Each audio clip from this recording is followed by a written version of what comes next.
The Catwoman shows her face in Gotham. Here's your look at the new McFarlane toys. DC Multiverse, the Batman's Selina Kyle Unmasked.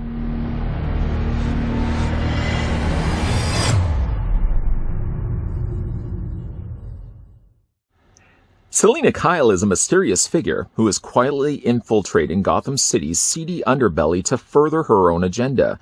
Her fierce attitude and tenacious agility are the perfect tools to excel as a cat burglar, but hidden underneath the array of identities and the motorcycle leathers is a protective soul who's more at home in the city's strays than its citizens.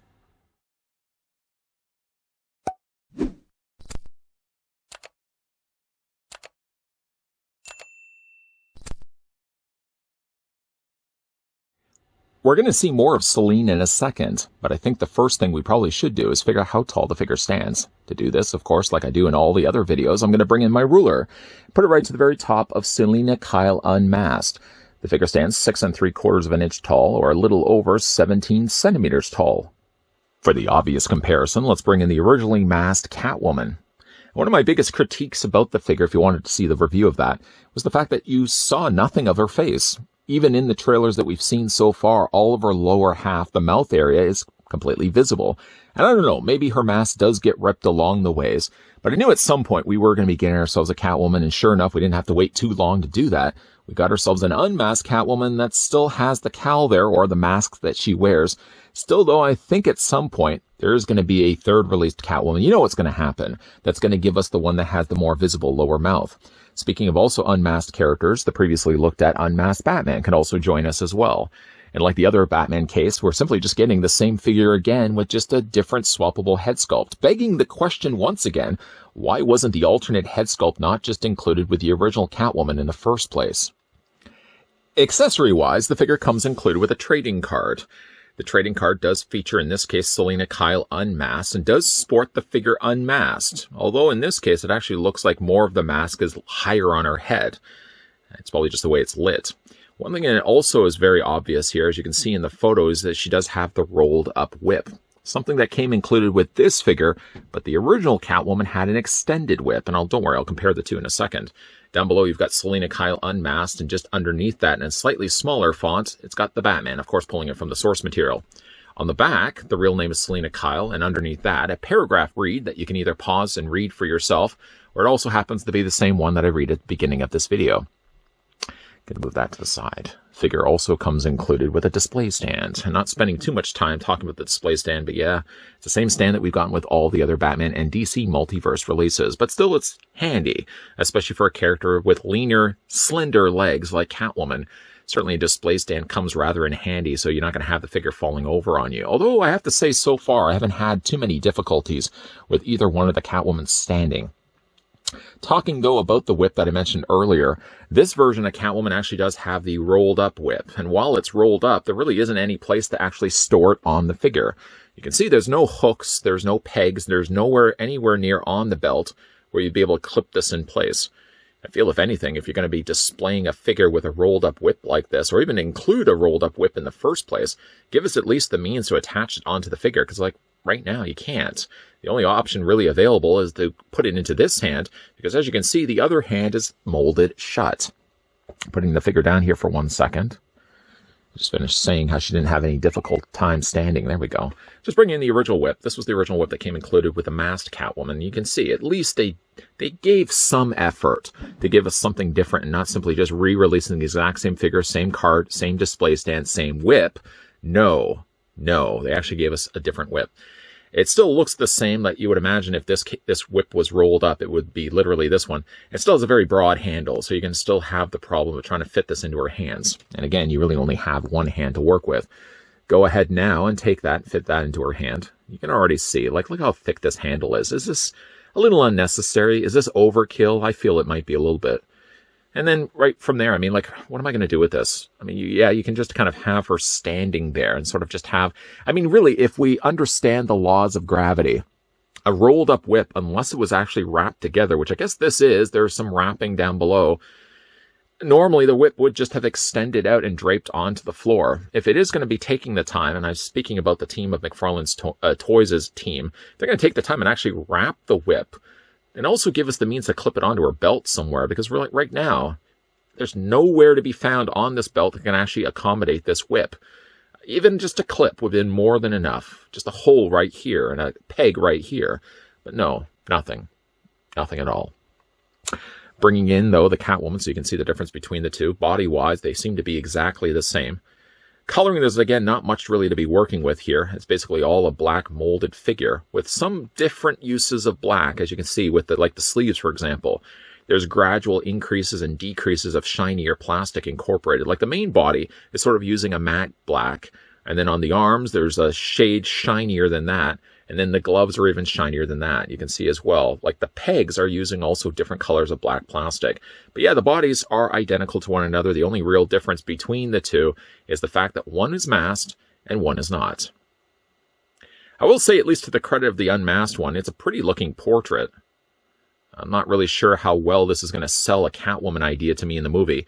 She literally, obviously she's a cat burglar, and she's got little points on the ends of her mask, her little ski mask that she wears. I guess that's enough to call her Catwoman. There's some notable thing that's on her that looks at least resembling a cat feature, little pointed ears. I mean, yeah, when you're looking at this one, it does look a little bit like a cat, but I feel like it's a hard sell. You know, again, like looking at the two. Still, though, I have to wonder, like, why wouldn't they have just included this head sculpt with this figure and giving you the option available to swap out the two head sculpts? I don't know if I feel as invested. When we looked at least the Batman, I thought to myself, okay, I could maybe justify picking up two of the exact same figure that we are going to be getting a different likeness. Of course, one is wearing the cowl, one is without the cowl. I just feel like with Catwoman, we're doing this again. We're rinse and repeating. We're putting our whole mouth in the dip. It's a Seinfeld again reference. We're double dipping essentially the same figure that could have easily had this head sculpt included with the first figure and called it a day. To its credit, at least it has a pretty head sculpt. One eye looks like it's slightly going a little more awkwardly inward, while the other eye at least is looking straight at you. I can't tell whether she's looking at somebody to this side or she's looking straight at me. Anyways, though, it is a pretty looking head sculpt. Paint, for the most part, is pretty good. They've even taken the time at least of painting in the hairs, and while unfortunately the paint doesn't completely line up with the sculpt that originally sort of laid out the guidelines to where that paint was supposed to be going, at least they painted in the hairs on the side. And paint isn't really sloppy either. They've done a pretty good job on giving her a nice, pretty looking portrait. Spin the head sculpt around so you can see on the back there. You can already see also one thing that's unfortunate about this figure is sort of she has these weird kind of Star Trek ears. You can see on the side it's not so bad, but when you see it from the back, it looks like she should be like an alien from Star Trek. It almost looks like she's wearing a skin mask, just kind of over top of her face underneath it. I don't know why it looks like that. I couldn't understand why at all, why that would have been even the case. If you're going to sculpt the face, why not just sculpt it smooth all the way around? Like, why does it have to be so rough around the edges on the back there? It looks really choppy and messy. Especially this side right here. If you can overlook that, and that would only really involve you not looking at the figure from the back. Speaking of the back, though, again, all the nice little texturing that they've done to the body here. A little bit of additional gray that would have also been there presently on the original Catwoman, so nothing, again, has changed between the two. Arms, torso, legs, and boots are all the same between the two. And she does have high heels. And even though it may seem on paper like high heels would give you a problem with the figure standing, I don't have really any issues with the figure standing. Again, she at least has pegals on the undersides of her feet, so by all means, use that display stand. You know the thing I always talk about, maybe ad nausea at the beginning of these reviews? Use those display stands. They're there for a reason. Anyways, looking at the articulation here on Unmasked Catwoman, it would be the same other than the fact that we're just dealing with an unmasked head sculpt. So the head rotates all the way around on that ball post. You can hinge the head up and hinge the head down as well as back and forth as well. Actually, she's got quite the range going on here. As for the shoulders, straighten out the head back again. The shoulders do come out. I couldn't help but notice this whole time while I've been talking away, she still has the whip in her hand. If only there could have been a clip there on her belt. Anyways, the arms do rotate all the way around. She doesn't have a double, well, she doesn't have a double hinge on the elbow. She does have a swivel on the bicep. I was going to say she doesn't, but she does have a swivel on the bicep. And she does also have a swivel on the hands. And you can rotate those all the way around. I knew the whip sooner or later was going to come out. Upper torso is on a ball joint. And the figure does also have a lower torso ball joint. So close, really, in quarters. I really feel like that one could easily have been sacrificed. Just sacrifice this one. Keep this mold all intact. and then use the extra money just to put a peg point right here. We're still talking about the whip. I know. I would love to talk about the whip. Upper torso is on ball joint. Repeating the same steps down below. She has lower torso ball joint. Legs split out. Nice ratcheted joint going on there. Legs go forward. Yes. Legs go back. Yes. She does have a double hinge on the knee. She has no articulation here for the boot. Just a continuation again of the calf.